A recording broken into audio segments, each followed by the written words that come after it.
Kita akan membahas tentang kehebatan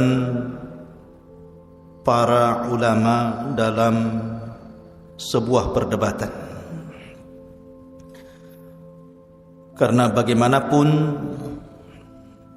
Allah Subhanahu wa taala berfirman di dalam Al-Qur'anul Karim, ud'u ila sabili rabbika bil hikmati wal mau'idatil hasanati wajadilhum billati hiya ahsan. Ajaklah manusia ke jalan Rabbmu bil hikmah, dengan kebijaksanaan, dengan kelembutan,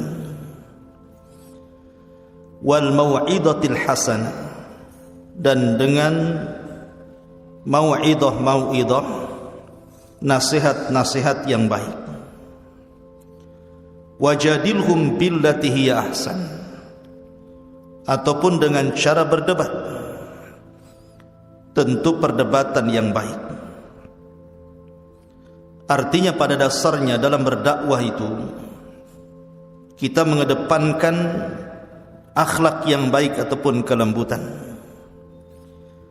Karena Allah Subhanahu wa taala memerintahkan Nabi sallallahu alaihi wasallam, wa in kunta ghalidal qalbi lan faddu min haulik. Kalau engkau keras wahai Muhammad di dalam dakwahmu, tentu mereka akan lari dari dakwahmu. Artinya asal dakwah itu kelembutan. Karena bagaimanapun kelembutan itu akan menghiasi segalanya. Atau dengan cara mau'idhah, nasihat-nasihat yang baik. Tapi terkadang dalam berdakwah itu juga perlu debat. Karena ada beberapa manusia yang tidak bisa dilembutkan hatinya dengan nasihat. Mungkin karena ada syubhat di kepalanya, sehingga terkadang perlu ada perdebatan. Dan itu yang dilakukan sejak zaman para sahabat dan juga para ulama salaf. Maka malam ini kita akan contohkan beberapa perdebatan dari zaman para sahabat Nabi sallallahu alaihi wasallam sampai kepada para ulama, generasi terbaik umat ini, tabi'in, tabi'ut tabi'in, dan ulama-ulama ahli sunnah wal jamaah lainnya. Ma'asyiral muslimin yang dimuliakan Allah Subhanahu wa taala, kita mulai dari zaman para sahabat. Di masa Utsman ibn Affan radhiyallahu anhu, di akhir-akhir kekhilafahannya, kita tahu bahwa banyak orang-orang yang kemudian terpengaruh dengan ajaran Sabaiyah, pengikut Abdullah ibn Saba, seorang Yahudi Yaman yang pura-pura masuk Islam tapi ingin menghancurkan Islam. Maka dialah orang yang pertama yang melakukan pemberontakan dalam Islam kepada penguasa yang sah. Ketika di musim haji, karena Utsman ini kan sudah tua, sudah renta, tidak mungkin juga haji bersama para sahabat dari Madinah ke Mekah. Rupanya datang orang-orang dari beberapa negeri, dari Mesir, dari Irak, dari Kufah, ribuan, dan dipimpin oleh tokoh-tokoh mereka. Mereka datang untuk menuntut Utsman ibn Affan radhiyallahu anhu. Datang mereka ke kota Madinah. Kemudian mereka hendak melepaskan baiat kepada Utsman dengan beberapa alasan. Lah ketika itu Ali radhiyallahu anhu adalah orang yang membela Utsman ibn Affan radhiyallahu anhu. Ketika mereka datang kepada Utsman ibn Affan radhiyallahu anhu, di situ ada Ali radhiyallahu anhu dan beberapa para sahabat. Kata Ali radhiyallahu anhu, "Kenapa kalian datang kemari? Dan kenapa kalian tidak suka dengan kekuasaan Utsman ibn Affan radhiyallahu anhu?" Maka orang-orang ini, orang-orang Sabaiyah ini mengatakan, karena ada 5 perkara. Kata Ali radhiyallahu anhu, sebutkan 5 perkara itu. Di sini mulai perdebatannya. Yang pertama, Utsman ibn Affan radhiyallahu an ketika haji, dia tidak mengqasar salat. Padahal perjalanan Madinah dan Mekah itu adalah perjalanan safar. Dan sunnah mengatakan bahwa safar itu ada rukhsah qasar. Tapi Utsman tidak melakukan qasar di Mina, malah dia menyempurnakan salatnya. Berarti dia menyelisih sunnah Nabi. Kemudian kata Ali, yang kedua apa? Yang kedua, Utsman ibn Affan radhiyallahu an memiliki peternakan unta. Dia gemukkan unta-unta itu, kemudian unta-unta itu untuk kepentingan dia dan keluarganya. Padahal unta-unta itu milik kaum muslimin. Mungkin bahasa kita, Utsman korupsi. Kemudian yang ketiga kata Ali, apalagi? Maka mereka mengatakan Utsman ibn Affan telah membakar Al-Quran. Lihat bagaimana seseorang bisa membakar Al-Quran. Harusnya Quran itu dimuliakan, bukan dibakar. Kemudian kata Ali radhiyallahu an, yang keempat apa? Yang keempat, Utsman memerintahkan gubernur-gubernur di daerah-daerah semua dari kerabatnya. Dan ini nepotisme. Kemudian kata Ali radhiyallahu an, lalu yang terakhir apa? Yang terakhir, Utsman ibn Affan radhiyallahu an telah menjadikan para pemimpin di bawahnya sigharus sahabah, sahabat-sahabat pemula. Kan banyak sahabat-sahabat senior. Kata Ali radhiyallahu an, ada lagi? Tidak ada lagi. Dari sini Ali mulai menjawab. Kata Ali radhiyallahu an, baik, saya akan jawab. Adapun Utsman radhiyallahu an, dia tidak mengqasar salat karena Utsman itu memiliki istri di Mekah dan punya rumah di situ. Artinya bahwa Utsman itu dari Madinah ke Mekah dia pulang karena punya juga istri di situ. Kan Utsman istrinya banyak. Berarti dia di situ dihukumi mukim, bukan safar. Wajar Utsman tidak mengqasar. Kemudian yang kedua, tuduhan kalian kepada Utsman bahwa Utsman menggemukkan unta-unta itu untuk kepentingannya, saya sebagai saksinya bahwa Utsman tidak ada tujuan untuk kepentingan dia dan keluarganya. Itu semua adalah infak bagi kaum muslimin. Kemudian yang ketiga, adapun Utsman membakar mushaf, membakar Quran. Utsman itu membakar mushaf qiraah yang syadah, qiraah yang tidak masyhur. Karena di zaman Utsman bin Affan radhiyallahu anhu terjadi pengumpulan mushaf.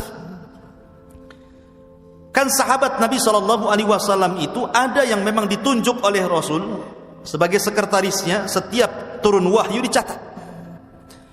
Ada juga sahabat itu yang mencatat sendiri-sendiri di rumahnya. Sehingga terkadang antara catatan satu sahabat dengan yang lainnya itu terkadang ada perbedaan lafaz. Contoh umpamanya, lafaz innallaha sami'un alim. Dalam catatan sahabat yang lain, innallaha huwas sami'ul alim, ada huwanya. La Utsman ini dia mengumpulkan qiraah yang tidak masyhur.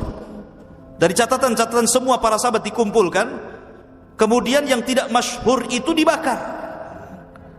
Kemudian ditetapkan yang satu saja supaya tidak terjadi perselisihan kaum muslimin. Maka jadilah mushaf Utsmani.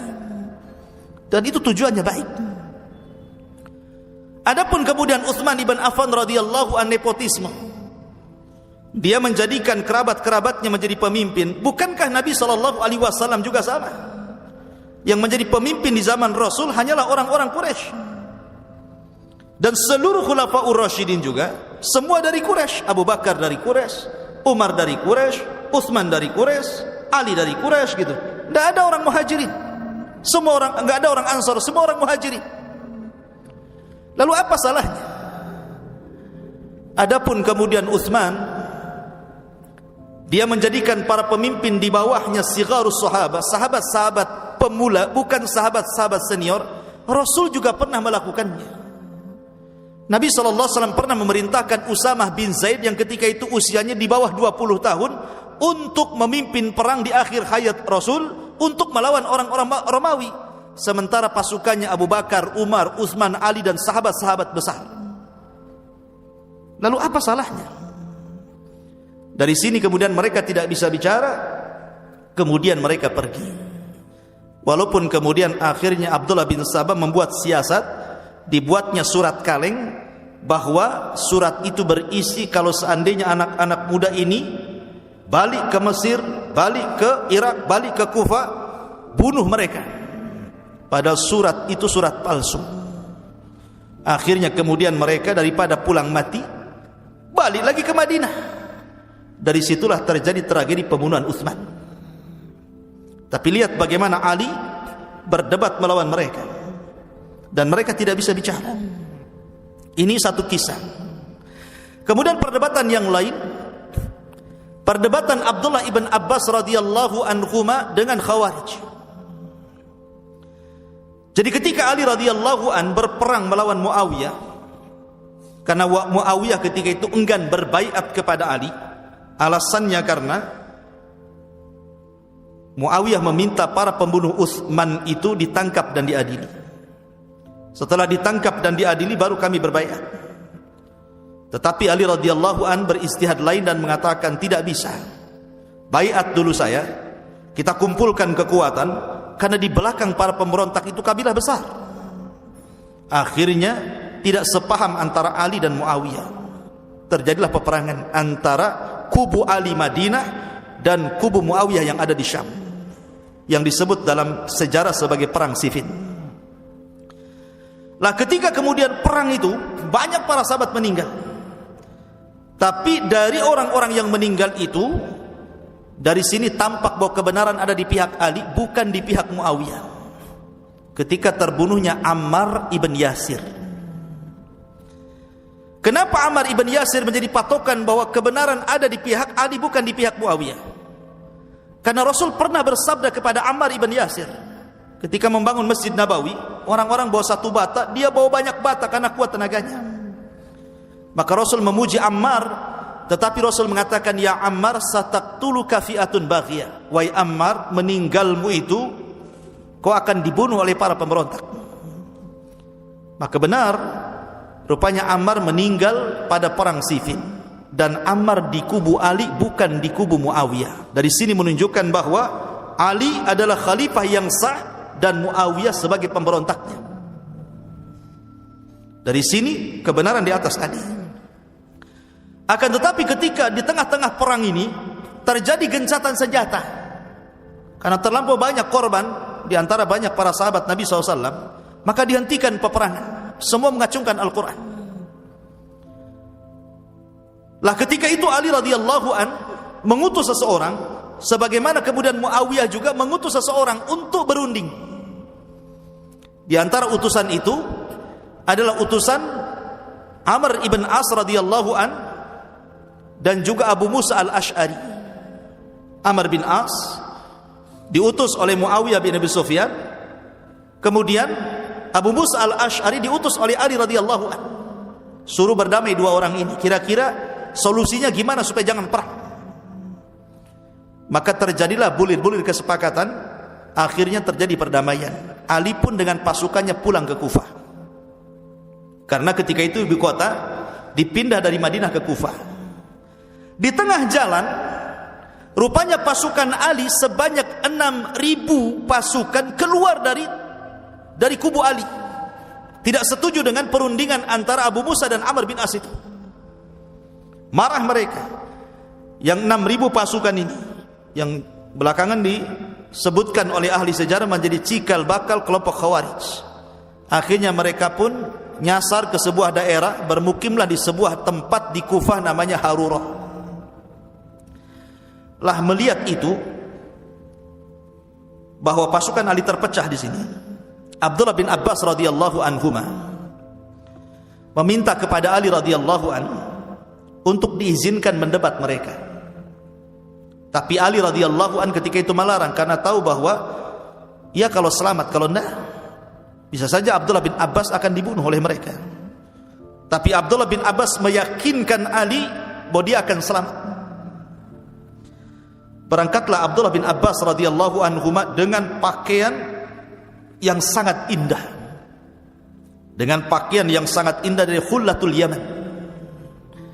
Tujuannya Abdullah ibn Abbas sebenarnya ingin merendahkan orang-orang Khawarij itu. Maknanya bahwa mereka sendiri tidak paham agama. Bahkan soal baju saja mereka tidak paham, apalagi soal agama gitu maksudnya. Maka dia menggunakan pakaian yang paling bagus dipakai. Dia sisir, dia kasih wangi-wangi, kemudian dia berangkat menuju orang-orang Khawarij yang keluar dari pasukan Ali itu. Ketika sampai di tengah-tengah orang Khawarij merendahkan Abdullah ibn Abbas dan mengatakan, "Ya subhanallah, pakaian apa yang kau pakai?" Karena kebiasaan orang-orang Khawarij itu zuhud, istilah mereka. Pakaian seadanya gitu kan. Mereka tidak paham makna zuhud. Jadi kalau zuhud itu izinnya pakai compang-camping, janganlah pakai yang bagus-bagus gitu kan. Mereka merendahkan Abdullah ibn Abbas radhiyallahu anhu. Maka Abdullah ibn Abbas radhiyallahu anhu mengatakan, "Apa salahnya dengan pakaian saya? Bukankah Nabi SAW pernah memakai pakaian yang jauh lebih indah dibandingkan saya?" Kemudian Nabi SAW membacakan ayat, "Qul man harrama zinatallah li ibadihi wat thayyibatu mir rizqi." Bukankah Allah berfirman, siapa yang mengharamkan perhiasan Allah bagi hambanya dan kebaikan dari rezekinya? Nabi SAW pernah memakai pakaian yang jauh lebih indah dibandingkan saya. Maknanya bahwa soal urusan pakaian saja mereka tidak paham.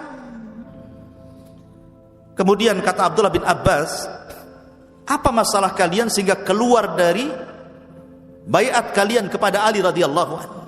Kenapa kalian keluar dari barisan Ali? Kemudian menyempil di daerah sini?" Akhirnya satu di antara pimpinan mereka mengatakan, karena 3 perkara. Apa itu 3 perkara itu? Mereka mengatakan, 1, Ali radhiyallahu anhu melibatkan kami dalam perang melawan Muawiyah bin Abi Sufyan. Ketika kami sudah semangat berperang, tiba-tiba perang berhenti. Kemudian Ali mengutus hukum dengan cara mengutus seseorang. Dia tidak menegakkan hukum Allah. Kenapa Ali radhiyallahu an dalam urusan besar meletakkan seseorang untuk memutuskan hukum ini? Padahal hukum itu milik Allah. La hukma illallah. Tidak ada hukum kecuali hukum Allah. Wa man lam yahkum bima anzalallah faulaika humul kafirun. Barang siapa yang tidak berhukum dengan hukum Allah, kafir dia katanya. Oh, gara-gara itu. Ya. Yang kedua apa? Yang kedua, kenapa kita berhenti perang? Kenapa tidak dilanjutkan sampai siapa yang kalah, siapa yang menang? Kemudian ketika kita sudah hampir mengalahkan mereka, tiba-tiba Ali melarang kami untuk menawan tentara Muawiyah. Tidak boleh mengambil harta ghanimahnya. Ini maksudnya apa? Kalau seandainya orang-orang Muawiyah itu adalah orang kafir, harusnya halal harta rampasan perangnya dan halal orangnya untuk ditawan. Kalau seandainya mereka muslim, kenapa Ali ngajak kami perang? Kenapa kita memerangi orang sesama muslim? Oh, ini subhat yang kedua. Lalu yang ketiga. Yang ketiga, Ali menghapus dalam perjanjian antara dia dan Muawiyah, dia tidak mau disebut Amirul Mukminin.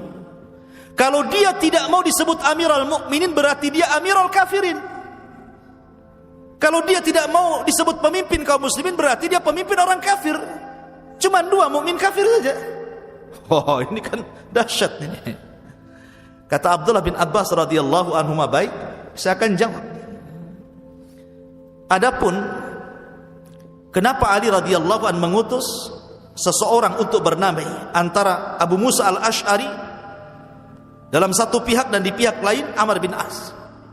Bukankah Al-Quran mengatakan, fab'athu hakaman min ahlihi wa hakaman min ahliha? Apabila suami istri bermasalah, kemudian keduanya tidak bisa berdamai, apa yang dilakukan? Utuslah satu utusan dari keluarga laki-laki dan utuslah satu utusan dari keluarga perempuan, biar utusan itu yang berdamai. Karena Ali dan Muawiyah tidak bisa didamaikan, perang terus, maka dibuat utusan. Apa salahnya? Quran menganjurkan seperti itu. Yang kedua, kalau kalian mengatakan bahwa kenapa kami tidak boleh menahan tawanan mereka, sekarang saya tanya, Aisyah radhiyallahu anha ummul mukminin, dia membela siapa? Dia membela Muawiyah, membela Utsman, kematian Utsman. Dia di kubu Muawiyah. Apakah kalau seandainya Aisyah radhiyallahu anha kalian tangkap kemudian kalian tawan, bagaimana mungkin kalian menawan istri Nabi sallallahu alaihi wasallam? Di mana marwahnya? Adapun kemudian Ali radhiyallahu anhu menghapus nama Amirul Mukminin, Rasul pun pernah menghapus nama Nabiyuhu wa Rasuluhu. Titel kenabian dan kerasulannya pernah dihapus dalam perjanjian Hudaybiyah. Rasul hanya mengatakan Muhammad bin Abdullah dan tidak disebut Rasuluhu wa Nabiyuhu, Rasulnya dan Nabinya. Tidak disebut titelnya. Dari sini, dari 6.000 orang yang keluar dari pasukan Ali, akhirnya kembali beberapa ribu, dan yang tersisa beberapa ribu saja yang kemudian diperangi Ali radhiyallahu anhu dan diberantasnya. Terjadi perdebatan, akhirnya menghasilkan buah banyak orang yang kembali kepada pasukan Ali. Ini kisah yang kedua, perdebatan di zaman para sahabat. Kemudian juga kejadian di masa Abdullah bin Mas'ud radhiyallahu anhu. Ketika Abu Musa al-Ash'ari melihat di Masjid Quba ada beberapa orang yang melakukan halaqah zikir. Pimpinan mereka mengatakan tasbih 100 kali, maka mereka bertasbih 100 kali. Takbir 200 kali, maka mereka bertakbir 200 kali. Abu Musa datang kepada Abdullah bin Mas'ud dan mengatakan, "Ya Aba Abdurrahman," kunyahnya Abdullah bin Mas'ud, "saya melihat di Masjid Quba ada halaqah zikir yang tidak dicontohkan di zaman Nabi." Kata Abdullah bin Mas'ud, "Masa iya? Iya, kalau tidak percaya lihat." Berangkatlah Abdullah bin Mas'ud dengan Abu Musa al-Ash'ari ke Masjid Quba. Betul di situ ada halaqah zikir banyak sekali yang tidak dilakukan di zaman Nabi. Maka Abdullah ibn Mas'ud berteriak kepada mereka, "Ada apa dengan kalian? Kalian melakukan hal-hal yang tidak dilakukan oleh Rasul dan oleh para sahabat Nabi." Karena ketika itu yang melakukan halaqah itu tidak ada satupun sahabat Nabi, semua para tabi'in, maksudnya di bawah para sahabat. Maka Abdullah bin Mas'ud mengatakan, sebaiknya biji-biji kerikil yang kalian gunakan untuk menghitung zikir-zikir itu, gunakan untuk menghitung kesalahan kalian. Aku jamin kebaikan kalian tidak akan hilang. Maka mereka mengatakan, "Ya Aba Abdurrahman, ma aradna ilal khair." Wahai Aba Abdurrahman, Abdullah bin Mas'ud, kami melakukan seperti ini niatnya baik. Apa salahnya? Ini kan kebaikan, baca takbir, tahlil, tahmid. Ini kan kebaikan. Apa salahnya? Maka Abdullah bin Mas'ud radhiyallahu anhu mengatakan, "Kam lil muridil khairi la yusibah." Ingat ya, berapa banyak orang yang dalam hatinya menghendaki kebaikan tapi tidak diberikan ganjaran oleh Allah Subhanahu wa taala. Apakah kalian lebih berpetunjuk dibandingkan Rasul, ataukah kalian sengaja membuka pintu kesesatan? Akhirnya mereka bubar. Itu dibubarkan Abdullah ibn Mas'ud. Rupanya ketika terjadi perang Nahrawan antara Ali dan kubu Khawarij, orang-orang yang melakukan halaqah zikir yang ditegur Abdullah ibn Mas'ud itu, mereka semua berada di belakang tentara Khawarij. Kata Al-Imam Al-Barbahari rahimahullahu ta'ala, lihat, terkadang kesesatan itu berawal dari yang kecil, kemudian membesar, akhirnya menjadi kufur. Ini di zaman para sahabat, banyak perdebatan di zaman para sahabat. Cuman kita akan, karena waktu juga, kita masuk pada perdebatan para ulama. Zaman para tabi'in, tabi'ut tabi'in, atba'ut tabi'in. Abu Hanifah, tabi'in berarti Abu Hanifah. Karena Abu Hanifah itu pernah melihat sahabat Nabi Anas bin Malik. Makanya para ulama memasukkan Abu Hanifah itu tabi'in, generasi kedua setelah sahabat, karena pernah melihat sahabat walaupun tidak meriwayatkan dari sahabat. Karena Anas bin Malik itu usianya panjang sampai 100 tahun, anaknya banyak. Anas bin Malik itu, dan dia sahabat yang terakhir meninggal di Basra. Lah, suatu ketika Abu Hanifah ini masih kecil. Abu Hanifah itu masih kecil. Dia punya guru namanya Hammad. Hammad itu guru yang sangat mempengaruhi Abu Hanifah. Abu Hanifah ini suatu ketika bermimpi, mimpinya aneh. Dalam mimpinya itu, dia melihat ada pohon besar sekali, rindang. Tiba-tiba ada babi. Babi ini jalan menuju pohon itu, kemudian bernaung di bawah pohon itu babi itu. Ketika lagi enak-enak dia duduk di bawah pohon itu babi itu, tiba-tiba ada dahan jatuh, ranting patah, kemudian jatuh, kena pula kepala babi itu. Babi ini langsung lari, kaget. Tapi selang beberapa waktu babi ini datang lagi, kemudian duduk lagi di bawah pohon itu. Aneh mimpinya. Abu Hanifah ingin bertanya kepada gurunya Hammad tentang takwil mimpi ini. Datanglah Abu Hanifah. Dia murid yang paling kecil. Hammad masih kecil usianya. Wahai Imam Hammad, aku bermimpi seperti ini, seperti ini. Tapi ketika itu Hammad tidak mengomentari mimpinya Abu Hanifah. Justru Hammad itu kayaknya ada sesuatu dalam pikirannya itu, kayak orang bingung. Sehingga Abu Hanifah bertanya, ya Imam, ada apa dengan kamu? Saya ini bertanya soal takwil mimpi. Kata Hammad, ya Abu Hanifah, aku lagi bingung. Kenapa? Datang utusan kepadaku bahwa ada undangan debat dari Rais Zanadiqah, pimpinan zindik. Zindik itu maksudnya orang-orang munafik.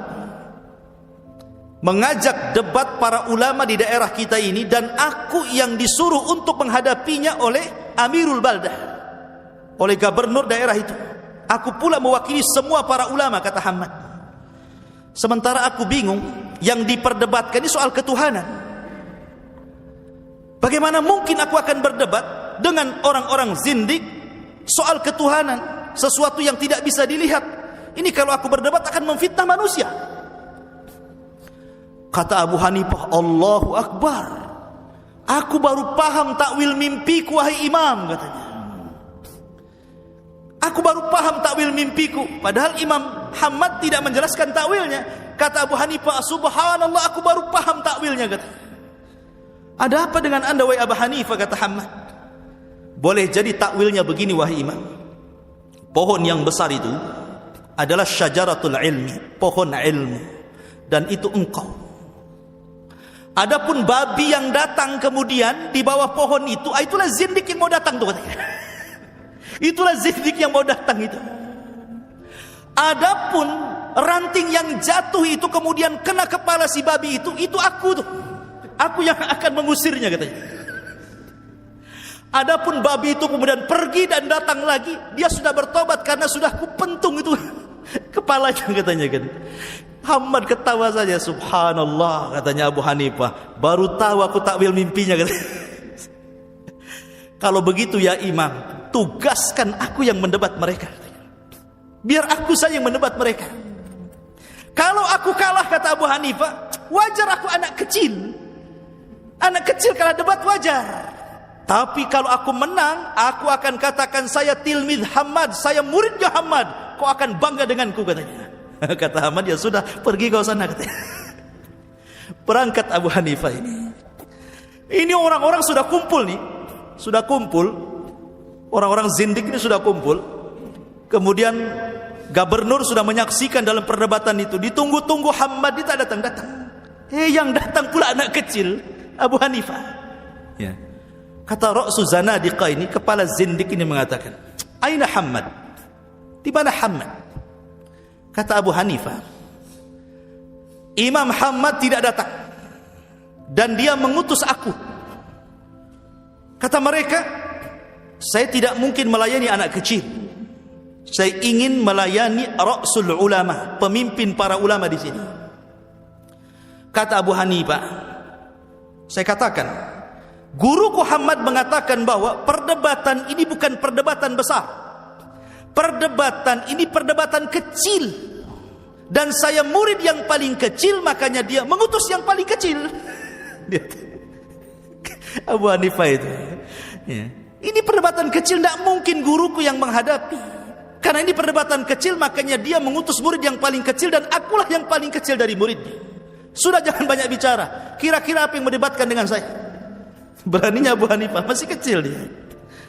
Baik, katanya orang zindik ini, saya akan tanya kepadamu banyak soalan. Silahkan tanyakan saja. Pertama katanya, kapan Tuhanmu dilahirkan? Sejak kapan Tuhanmu dilahirkan? Apakah Tuhanmu itu ujug-ujug ada bahasa kitanya, ataukah dilahirkan? Kata Abu Hanifah, lam yalid wa lam yulad. Tuhan itu tidak dilahirkan dan tidak melahirkan. Kalau Tuhan itu dilahirkan atau melahirkan, tentu dia punya orang tua, dan dia tidak punya orang tua.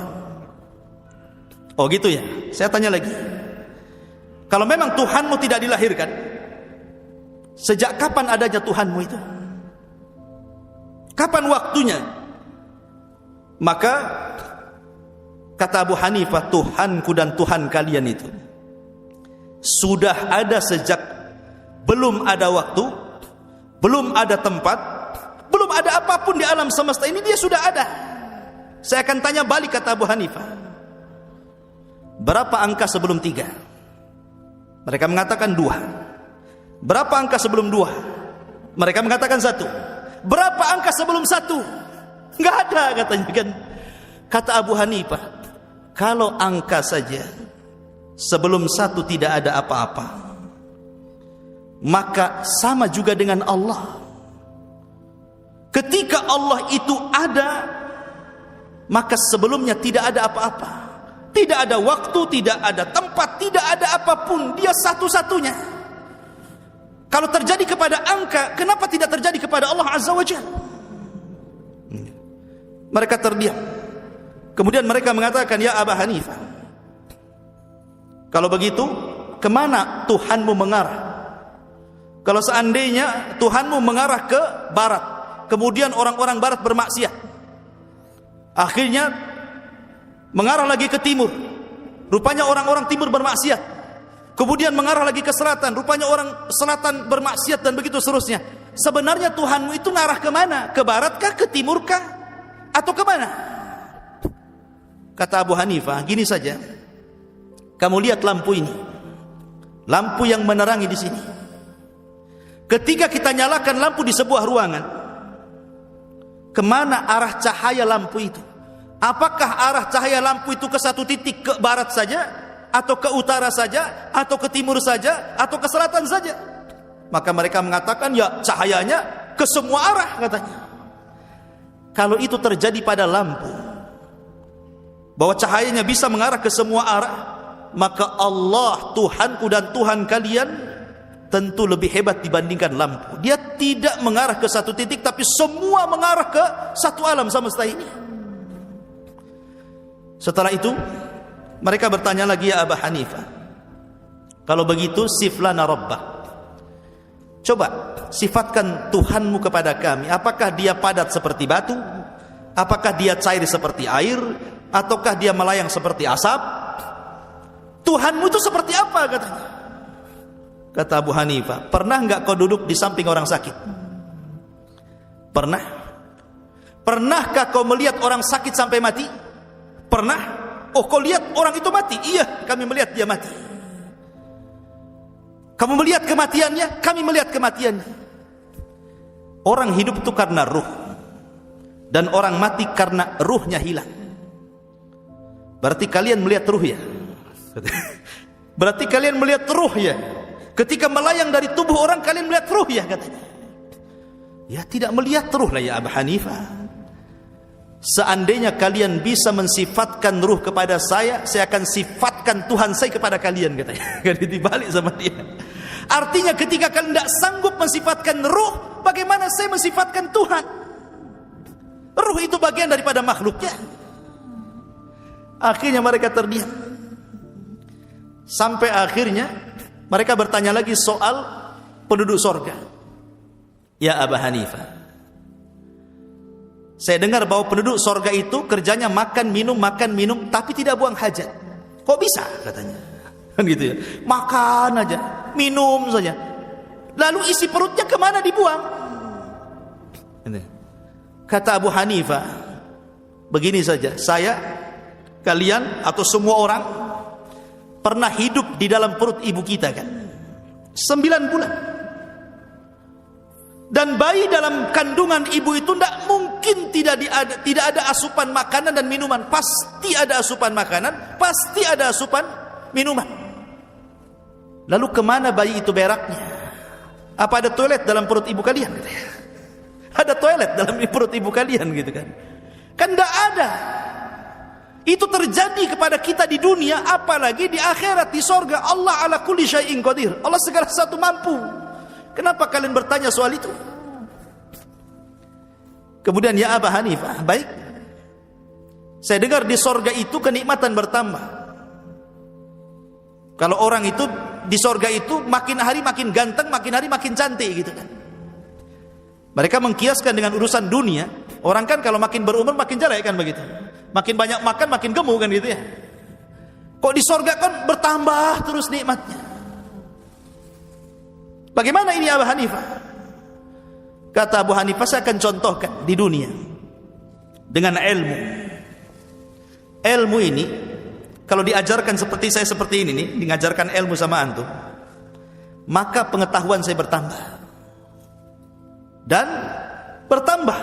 Setiap saya mengajar ilmu pasti bertambah. Tidak mungkin bertambah. Pasti bertambah, ada pengetahuan baru kalau saya ajarkan itu. Tapi kalau saya tidak ajarkan ilmu ini pasti berkurang, lupa segalanya. Di dunia terjadi bahwa sesuatu yang tidak bisa dilihat bisa bertambah. Ilmu kan tidak bisa dilihat kan gitu ya, karena itu pengetahuan. Tapi bisa bertambah, apalagi di sorga. Dari sini mereka mengatakan, ya sudah, saya ingin bertanya, ini pertanyaan pamungkas ini, 3 soalan. Kalau engkau bisa menjawab, wahai Abu Hanifah, kami beriman, kami akan tobat mengikuti agamamu. Tapi kalau tidak, berarti engkau kalah dalam debat. Kata Abu Hanifah, ya sudah. Apa 3 soalan itu? 1, kamu katakan Tuhanmu tidak dilahirkan. Tuhanmu sudah ada sejak sebelum segala sesuatu ada. Macam-macam. Sekarang tunjukkan kepadaku bagaimana cara melihat Tuhanmu. 1. Yang kedua, Tuhanmu telah menciptakan iblis atau jin dari api. Kemudian dia bermaksiat kepada Allah, akhirnya dia dimasukkan ke dalam neraka, dan neraka itu api. Macam mana api diadab dengan api? Apa yang akan dirasakan?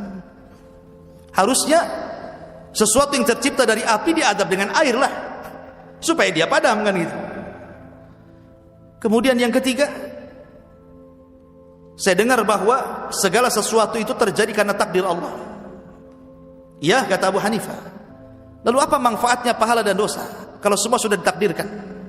Contoh, kita ngaji ini sudah ditakdirkan. Lalu apa kemudian kaitan dengan pahala dan dosa? Kalau kita sholat sudah ditakdirkan, ngapain kita mencari pahala? Memang takdirnya sudah sholat kan gitu. Kalau seseorang maksiat, memang takdirnya dia maksiat. Apa urusan dengan pahala dan dosa gitu maksudnya?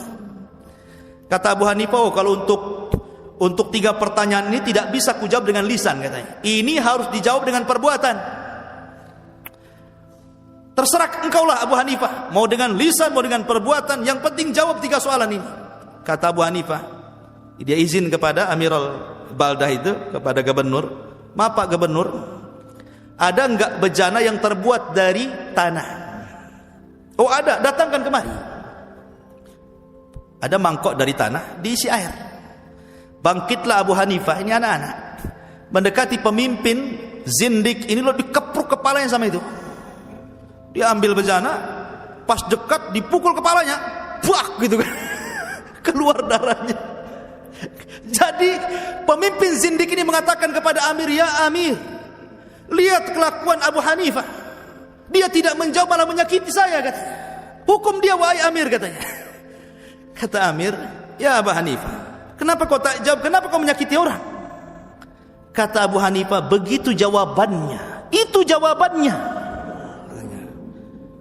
Amir makin bingung, semua orang bingung. Apa maksud wahai Abu Hanifah? Orang itu sampai menjerit dan berdarah. Kata Abu Hanifah, begini Amir, dia mengatakan bahwa saya disuruh mensifatkan Tuhan. Bagaimana cara melihat Tuhan? Ya Tuhan tidak bisa dilihat. Saya ingin tanya kepada anda, wahai ra'su zanadiqah, kamu waktu saya kepruk kepalamu itu sakit atau tidak? Sakitlah, mau dikepruk ya sakit. Pukul ya sakit kan gitu ya. Saya tanya sama kamu, coba sifatkan sakitmu seperti apa? Sakitmu itu bentuknya kayak apa? Kotak kah, segitiga kah, segi empat kah? Seperti apa sakitmu itu? Kau kan hanya bisa merasakan saja sakit, tetapi kamu tidak bisa menggambarkan bentuk sakitnya kayak apa. Sama dengan Tuhanku. Kita tidak bisa melihat Tuhan kita, tapi kita bisa merasakan keberadaannya. Satu. Yang kedua, bukankah kita tercipta dari tanah? Yang saya pukulkan kepalamu itu tanah, bukan besi. Katanya kalau seandainya setan terbuat dari api, diazab dengan api, tidak merasakan apapun, kenapa kau kesakitan? Harusnya kau diam saja lah kan begitu. Kan sama-sama dari tanah katanya kan itu. Kemudian yang ketiga, bukankah ketika aku pukul kepalamu kau menjerit tadi? Ini semua takdir Allah kan? Sudah ditulis Lauhil Mahfuz kan? Iya, sudah ditulis Lauhil Mahfuz, kata pemimpin zindik. Lalu kenapa kau teriak sama raja minta tolong? Gitu. Harusnya kau diam saja kalau sudah ditulis. Kenapa kau minta sama raja supaya menghukum aku? Menunjukkan bahwa dalam takdir itu bukan berarti semata-mata menyandarkan kepada takdir, tapi di situ juga ada pahala dan dosa. Ya. Ada pahala walaupun sudah ditakdirkan, tetap aja kita sholat, kita menjauh maksiat, kita cari pahala, menghindari dosa. Ya. Dari situ terdiamlah orang ini. Akhirnya kemudian mencium kening Abu Hanifah, dan mereka pun sadar itu takwilan tadi, takwilan mimpi Abu Hanifah. Ini perdebatan terjadi antara Abu Hanifah dengan Zanadiqah. Kemudian juga Abu Hanifah pernah berdebat dengan orang Khawarij. Bayangkan orang Khawarij ini, mereka mengkafirkan para pelaku dosa besar karena kaidah mereka begitu. Siapapun yang melakukan perbuatan dosa besar kafir di dunia, kalau mati masuk neraka dan kekal di dalamnya. Itu keyakinan Khawarij. Keyakinan ahli sunnah tidak. Orang yang melakukan dosa besar menurut ahli sunnah itu, dia tidak kafir. Dia tetap mukmin, tetapi naqisul iman, imannya kurang. Karena iman itu terkadang bertambah dengan taat, terkadang kurang karena maksiat. Contohnya orang minum khamar, itu kan dosa besar. Orang Khawarij mengatakan peminum khamar itu kafir. Tapi kita ahli sunnah mengatakan tidak kafir, tetap dia mukmin tapi lagi kurang imannya karena dia maksiat. Jadi suatu ketika di masjid Kufah itu ada dua jenazah. Jenazah seorang muslim, satunya muslimah. Yang satunya si muslim ini mati karena minum khamar, overdosis, mungkin yang diminum oplosan, mati dia. Yang satunya seorang wanita berzina kemudian hamil saat melahirkan, mati. Abu Hanifah datang ingin menyolatkan dua jenazah ini, dihadang sama orang Khawarij berdua sambil mengacungkan pedang dan mengatakan, ya Abu Hanifah, hendak kemana kau pergi? Saya ingin menyolati dua orang muslim dan muslimah itu, yang satu minum khamar mati, yang satu berzina hamil kemudian mati. Kata orang Khawarij ini, ya Abu Hanifah, saya ingin tanya sebelum kau masuk ke masjid, bagaimana hukum keduanya? Kalau kau katakan keduanya kafir, kau di atas manhaj kami, kau selamat. Tapi kalau seandainya kau katakan keduanya mukmin, lepas lehermu dengan pedang kami. Kata Abu Hanifah, saya jawab boleh? Boleh. Kata Abu Hanifah, itu jenazah berdua itu orang Yahudi ya?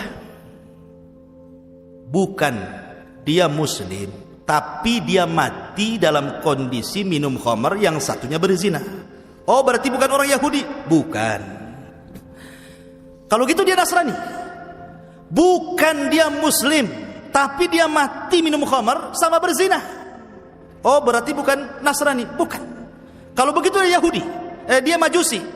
Bukan Majusi, dia muslim. Mati meninggal karena minum khamar sama berzina. Lah kalau kalian mengatakan muslim, selesailah kan gitu. Kalian mengatakan Muslim. Dari situ geleng-geleng orang ini. Saya tidak menghukumi dia Muslim, kalian sendiri yang mengatakan Muslim. Saya tanya Yahudi, kalian bukan. Saya tanya Nasrani, kalian katakan bukan. Saya tanya Majusi, kalian katakan bukan. Justru kalian mengatakan Muslim. Ya sudah selesai, berarti dia Muslim. Biarkan saya sholat sama dia. Saya sholati dia, katanya kan. Ma'asyiral muslimin yang muliakan Allah Azza wa Jalla. Oke, saya ingin tanya lagi. Kalau keduanya mati Abu Hanifah, kemana mereka pergi? Ke surga kah, ke neraka kah? Maka Abu Hanifah mengatakan, saya tidak bisa mengatakan surga atau neraka, tapi saya ingat perkataan Isa bin Maryam atau Musa ibn Imran mengatakan, in tu'adzibhum fa innahu ibaduk wa in taghfir lahum fa innaka antal azizul hakim. Kalau engkau mengadab mereka, itu hambamu ya Rabb.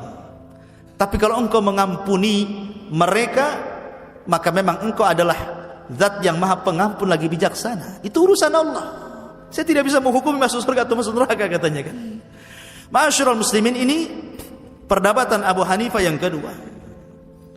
Kemudian perdebatan yang ketiga, Abu Hanifah ini pernah berdebat dengan Muhammad Al-Baqir. Muhammad Al-Baqir ini ulama ahli sunnah juga. Ulama ahli sunnah, keturunan Nabi SAW, sangat disanjung oleh Syiah. Syiah itu mereka sangat menyanjung Muhammad Al-Baqir karena salah satu cicit Nabi SAW. Padahal Muhammad Al-Baqir itu ulama ahli sunnah. Dia tinggal di Madinah. Tapi orang Syiah sangat mengagungkan Muhammad Al-Baqir. Nah, suatu ketika Muhammad Al-Baqir ini mendengar bahwa Abu Hanifah ini mendahulukan akal dibandingkan hadis Nabi SAW. Karena tadi kecerdasannya kan sudah tahu gitu, bagaimana cerdasnya beliau menggunakan akal dia untuk membantah orang maksudnya. Jadi suatu ketika Abu Hanifah ini haji ke Mekah, pulang haji, kemudian mampir di Madinah. Pas pula dia berjumpa dengan Muhammad Al-Baqir. Kata Muhammad Al-Baqir, saya ingin berjumpa dengan Abu Hanifah, ingin tabayyun. Datangkan Abu Hanifah kemari. Maka datanglah Abu Hanifah ke rumah Muhammad Al-Baqir, alim ulama Madinah itu. Kemudian disediakan kursi. Kemudian Abu Hanifah rahimahullahu ta'ala ditanya oleh Muhammad Al-Baqir, ya Abu Hanifah, aku mendengar engkau mengagungkan akalmu dan menghina hadis-hadis kakekku, maksudnya Nabi SAW. Kata Abu Hanifah, saya tidak pernah menghina hadis-hadis kakekmu. Dan saya tidak pernah mengagungkan akal dibandingkan hadis Nabi SAW. Kata Muhammad Al-Baqir, tapi itu yang sampai kepadaku. Sekarang buktikan kalau engkau itu tidak menghina hadis-hadis dan tidak membesarkan akalmu. Sini kau duduk. Maka Abu Hanifah langsung datang ke hadapan Muhammad Al-Baqir, tapi tidak mau duduk di kursi. Dia duduk di bawah. Jadi Muhammad Al-Baqir kayak saya gini duduk di kursi, Abu Hanifah duduk di situ, sambil wajahnya memandang Muhammad Al-Baqir. Kata Muhammad Al-Baqir, aku sudah sediakan kursi, kau harusnya duduk di sana. Kenapa kau duduk di sini? Kata Abu Hanifah, inilah kedudukanku dengan dirimu, sebagaimana kedudukan sahabat Rasul dengan Nabi SAW. Dari sini saya sebenarnya Abu Hanifah ingin mengatakan, kalau aku menghargai Ahlul Bait, mana mungkin aku menghina hadis Nabi? Begitu. Jadi awal saja sebenarnya sudah masuk dalam perdebatan itu. Kemudian kata Muhammad Al-Baqir, sekarang buktikan kalau kamu tidak menggunakan akalmu untuk melawan hadis-hadis Nabi SAW, hadis-hadis kakekku, katanya. Kata Abu Hanifah, saya ingin bertanya 4 soalan. 1, di zaman kakekmu Nabi SAW, mana lebih kuat, laki-laki ataukah perempuan? Kata Muhammad Al-Baqir, ya laki-laki lebih kuat lah, masa perempuan? Ya karena laki-laki lebih kuat tenaganya, lebih kuat akalnya. Kalau memang laki-laki lebih kuat dibandingkan perempuan, saya ingin tanya lagi, kata Abu Hanifah, dalam pembagian waris, mana yang lebih banyak? Laki-laki kah yang kuat ataukah perempuan yang lemah? Kata Muhammad Al-Baqir, perempuan separuh laki-laki. Kalau saya pakai logika, wahai Muhammad Al-Baqir, harusnya laki-laki separuh, perempuan 1. Dia kan lemah, dia tidak bisa mencari, sementara ini laki-laki bisa mencari. Tetapi karena ketentuannya seperti itu, saya tidak bisa mengatakan apapun. Yang kedua, membasuh, mengusap sepatu khuf ini. Mana yang kotor? Ini sepatu nih. Mana yang kotor, yang bawah atau yang atas? Yang kotor, karena yang menginjak itu yang bawah, tentu yang kotor yang bawah, yang bersih yang atas. Saya saya memfatwakan bahwa sepatu itu diusap atasnya bukan bawahnya. Kalau saya pakai akal, saya akan suruh manusia mengusap bawahnya, bukan mengusap atasnya. Tapi karena itu ketentuannya, memang begitu, itu yang diusap bukan bawahnya. Kemudian yang ketiga, wanita haid. Kalau wanita haid itu kan meninggalkan sholat, meninggalkan puasa. Mana yang lebih utama, sholat ataukah puasa? Sholat dibandingkan puasa. Tetapi kenapa yang diperintah mengqadha justru puasa, sholat tidak diperintah qadha? Harusnya sholat yang diqadha, puasa tidak, karena sholat lebih hebat dibandingkan puasa. Tapi karena memang nasnya seperti itu, ya mau diapakan? Dan yang terakhir, mani dan kencing. Mana yang lebih najis? Kencing apakah mani? Kencing najis, mani tidak najis. Makanya Rasul pernah sholat, di sarungnya ada maninya. Tapi kenapa orang kencing ketika dia sudah berwudu, cuman membatalkan wudu, kemudian wudu lagi selesai. Tapi orang keluar mani tidak bisa berwudu, harus mandi dia. Secara akal, harusnya yang mandi itu yang najis, yang tidak mandi itu yang tidak najis. Tapi karena memang itu nasnya, mau diapakan lagi? Dari sini Muhammad Al-Baqir baru tahu bahwa tujuan Abu Hanifah bukan itu. Jadi akal yang digunakan Abu Hanifah itu memperkuat dalil, bukan melemahkan dalil. Ini perdebatan Abu Hanifah di zaman tabi'in. Taib. Kemudian kita beralih kepada perdebatan ulama yang lainnya. Di zaman itu ada orang namanya Muhammad Al-Baqillani. Muhammad Al-Baqillani. Memang secara akidah dia mutakallimin ahli kalam. Tapi kita tidak membahas akidahnya. Kita membahas perdebatannya. Karena walaupun dia ahli kalam, Syekhul Islam Ibn Taimiyah selalu menukilkan perkataannya. Salah satunya adalah Muhammad Al-Baqillani itu kan anak muda paling cerdas di zamannya. Dia pernah mendebat Raja Romawi, sehingga terkenal namanya Muhammad Al-Baqillani ini. Jadi suatu ketika Muhammad Al-Baqillani ini berjumpa dengan orang Nasrani sebelum berdebat dengan Raja Romawi. Kata orang Nasrani, "Ya Baqillani, saya ini heran dengan agamamu Islam itu. Kenapa fanatik sekali? Wanita-wanita kalian tidak boleh dinikahkan dengan wanita kami Nasrani ataupun laki-laki Yahudi. Tetapi wanita-wanita kami Nasrani atau wanita-wanita Yahudi boleh pula menikah dengan laki-laki kalian." Enak sekali itu bahasanya gitu ya. Kalau pernikahan laki-lakinya Muslim, perempuannya Yahudi dan Nasrani boleh. Tapi kalau perempuannya Islam, laki-lakinya Yahudi dan Nasrani tidak boleh. Itu ketentuan Islam. Ya. Jadi mereka mengatakan orang Nasrani ini kepada Baqillani, fanatik sekali dirimu itu sama agamamu. Bagaimana mungkin perempuan-perempuan kalian tidak boleh nikah dengan laki-laki Nasrani ataupun laki-laki Yahudi, sementara wanita-wanita kami boleh menikah dengan kalian? Jawaban Baqillani, ya, karena kami umat Islam mengakui Nabi kalian. Nabinya orang Nasrani Isa bin Maryam kami beriman. Nabinya orang Yahudi Musa ibn Imran kami beriman. Tetapi kalian hanya beriman dengan nabinya orang Yahudi dan nabi kalian sendiri, tapi kalian tidak beriman dengan nabi kami. Coba kalian beriman dengan nabi kami nikahkan juga anak wanita kami dengan kalian gitu. Kalian tidak akan beriman masalahnya. Jadi jawabannya pakai logika kan, masuk juga di situ. Jadi suatu ketika Raja Romawi ini ingin berdebat dengan ulama Islam. Raja Nasrani ini sudah mengumpulkan rahib-rahibnya, pendeta-pendetanya di kerajaannya. Dia ingin meminta mana di antara ulama Islam yang cerdas berdebat dengan pendeta-pendeta kerajaan. Jadi Raja Romawi mengutus ke semua daerah pakai surat. Siapa yang berani berdebat dengan rahib-rahib mereka? Maka orang-orang pun sepakat untuk mengutus Muhammad al-Baqillani. Lah Raja Romawi ini bersiasat dengan rahib-rahibnya.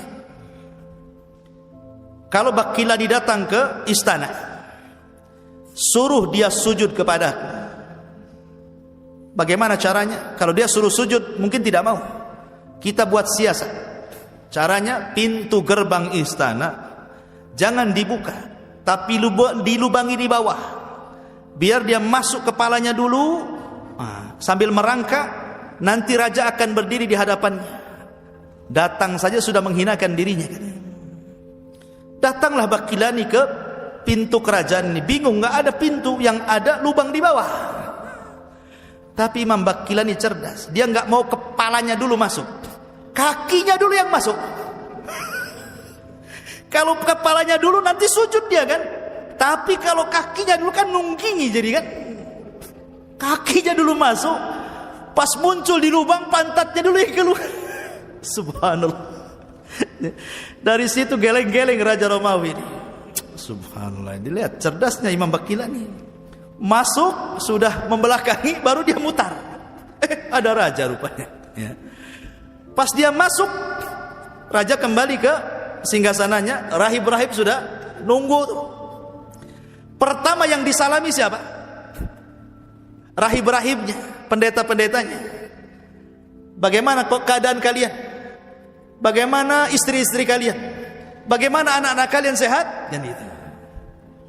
Raja marah. Ya Baqillani, kamu sudah tahu rahib tidak menikah. Rahib tidak punya anak, kok tanya pula istrinya, kok tanya pula anaknya, katanya. Kata Imam Baqillani, subhanallah, katanya. Pura-pura Imam Baqillani, subhanallah, katanya. Kalian, Tuhan kalian, maksudnya Maryam bintu Imran, melahirkan Isa. Isa ini anak siapa? Anak Maryam. Dan kalian mengatakan Maryam menikah dengan Tuhan. Artinya Maryam menikah dan punya anak. Kenapa rahib-rahib ini tak punya istri, tak punya anak, katanya kan?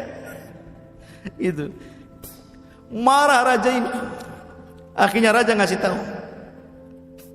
Ya Baqillani, saya dengar Aisyah Ummul Mukminin, ibu kalian, istri Nabi sallallahu alaihi wasallam, nabi kalian, berzina dengan Safwan ibn Mu'attil. Ingat dalam hadisatul ifki dalam Bukhari kan, Aisyah pernah difitnah berzina dengan sahabat namanya Safwan ibn Mu'attil. Jadi Raja Nasrani mengatakan, ya Baqillani, saya dengar ibumu, maksudnya Aisyah radhiyallahu anha, sudah berzina. Bagaimana pendapatmu? Kata Imam Baqillani, gini sajalah, saya akan membuat permisalan. Ada seorang wanita yang satu punya anak tapi tak punya suami. Yang satu tak ada anak tapi punya suami. Mana yang layak dituduh berzina? Ini wanita punya anak, nggak punya suami. Yang satu tak punya anak, punya suami. Kira-kira yang layak dituduh berzina siapa? Wanita yang punya anak tak punya suami. Anak siapa ini? Kan gitu ya. Yang ini wanita tak punya anak tapi punya suami. Mana buktinya kalau dia berzina? Sekarang ada dua wanita, satu Aisyah ummuna, ibu kami, satu Maryam, ibu kalian. Maryam punya anak Isa, tak ada suami. Aisyah ibu kami tak ada anak, suaminya Rasulullah. Kira-kira yang layak dituduh berzina itu siapa? Coba bayangkan. Siapa yang layak dituduh berzina? Maryam atau Aisyah? Katanya. Langsung terdiam. Tapi Imam Baqillani mengatakan, tapi saya tidak menuduh Maryam berzina. Dan saya tidak menuduh ummu kami Aisyah berzina. Keduanya dibersihkan Allah. Keduanya wanita suci. Gitu. Kemudian raja mengatakan, ya Baqillani, saya ingin tanya kamu, Nabi kamu pernah berperang? Maksudnya Rasulullah. Pernah. Dia pernah memimpin perang? Pernah. Bahkan dia paling depan. Taib. Dimenangkan dalam peperangannya? Ya, dimenangkan. Pernah kalah? Ya pernah juga, katanya. Subhanallah. Heran kami. Masa Nabi perang kok kalah, katanya. Masa Nabi perang kok kalah, katanya. Kata Imam Baqillani, bagaimana dengan Isa? Masa Isa disalib, katanya. Masa Isa kok disalib katanya. Kalau seandainya Nabi kemudian aib gara-gara dia kalah, kenapa pula Tuhan yang kalian anggap Tuhan, maksudnya Isa itu ada di tiang gantungan, ada disalib? Masa seorang Isa disalib katanya. Tetapi ikhwatu fiddin, ini hanya sekedar perdebatan. Bukan berarti Imam Baqillani mengejek Isa, tidak. Karena mereka yang memulai seperti itu, makanya Baqillani menjawab seperti itu. Sampai akhirnya pertanyaan terakhir, saya dengar dahulu di zaman nabimu bulan pernah terbelah menjadi dua.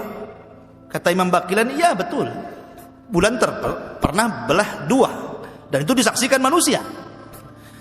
Kata Raja Romawi ini, bagaimana peristiwa besar terbelahnya bulan ada dalam Al-Quran kalian, iqtarabatis sa'wan syaqqal qamar, ketika dekat hari kiamat dan terbelah bulan, sementara kejadian itu tidak ada dalam Taurat, tidak ada dalam Zabur, tidak ada dalam Injil. Bukankah kalian mengatakan bahwa ada kekerabatan antara nabi kalian dengan Isa, dengan Musa dan para nabi yang lainnya? Mereka satu ayah tapi berbeda ibu. Kenapa tidak dicantumkan dalam Taurat, Injil dan Zabur? Imam Baqillani malah menjawab balik, loh, kalau ada kekerabatan, kenapa pula tidak ditulis katanya? Harusnya kan ditulis kan itu. Dibalik pertanyaannya kan itu. Kalian mengatakan ada kekerabatan, kenapa tidak ditulis gitu. Jadi dibalik pertanyaannya sama Imam Baqillani. Dari sini menunjukkan apa? Lihat bagaimana para ulama dalam berdebat. Luar biasa akal mereka ketika mengeluarkan perdebatan melawan lawan debatnya. Dan banyak lagi, seperti ketika Al-Adrami, muridnya Imam Ahmad, berdebat dengan Mu'tazilah Ahmad ibn Abi Du'ab masalah Al-Quran makhluk ya. Ahli sunnah mengatakan Al-Quran kalamullah, tetapi orang Mu'tazilah mengatakan Al-Quran makhluk. Maka dihadirkanlah Ahmad bin Abi Du'ab dengan muridnya Imam Ahmad yang namanya Al-Adrami itu. Kata Adrami kepada Ahmad bin Abi Du'ab, karena dia mengatakan Quran makhluk, saya ingin tanya kamu, apakah perkataan Al-Quran makhluk itu diketahui oleh Rasulullah, diketahui oleh Abu Bakar, Umar, Utsman dan Ali? Jawab. Kalau seandainya dia mengatakan diketahui, tentu akan ada susulan pertanyaan, mana dalilnya? Kalau seandainya tidak diketahui, berarti engkau lebih cerdas dibandingkan Rasul, Abu Bakar dan Umar, kan begitu ya. Jadi ini kan repot jawabannya. Awalnya dia mengatakan tidak diketahui, akhirnya kemudian dia mencabut kata-katanya, oh diketahui. Oh baik, kalau diketahui, dari mana kau mengetahuinya? Bahwa itu dikatakan Rasul, dikatakan para sahabat, dikatakan Abu Bakar, Umar dan Utsman. Karena itu konsekuensinya masalahnya. Dari mana kau tahu? Kemudian pertanyaannya, kata Al-Adrami, apakah sulit bagi Nabi SAW dan para sahabatnya mengatakan bahwa Al-Quran itu bukan makhluk kalamullah? Ataukah sulit bagi mereka? Apakah sulit bagi Rasul dan para sahabat mengatakan Al-Quran makhluk? Ataukah tidak sulit bagi mereka? Maka Imam Al-Adrami memaksa untuk supaya dijawab oleh Ahmad bin Abi Du'ab. Kata Ahmad bin Abi Du'ab, ya tidak sulit bagi Rasul mengatakan Al-Quran makhluk. Baik, kalau tidak sulit, sekarang mana dalilnya? Mana hadisnya kalau Rasul mengatakan seperti itu? Mana kalau Rasul mendakwahkan Al-Quran itu makhluk? Kalau kau katakan, oh sulit bagi Rasulullah, apa yang sulit bagi Rasulullah? Kenapa kalian jadi mudah bagi kalian? Harusnya kalau Rasul tidak mengatakan, jangan pula kau katakan, begitu maksudnya. Dan begitulah perdebatan para ulama ikhwatu fiddin, luar biasa. Jadi banyak ada perdebatan Imam Ahmad melawan Mu'tazilah, Imam Syafi'i melawan mulhidin gitu kan, orang-orang mulhid. Itu banyak sekali, dan kalau dikaji itu menarik sekali. Cuman waktu sudah jam 9 dan kita batasi sampai jam 9 saja. Tapi sebelum saya tutup, mungkin kita buat 5 menit saja pertanyaan jawab, silakan.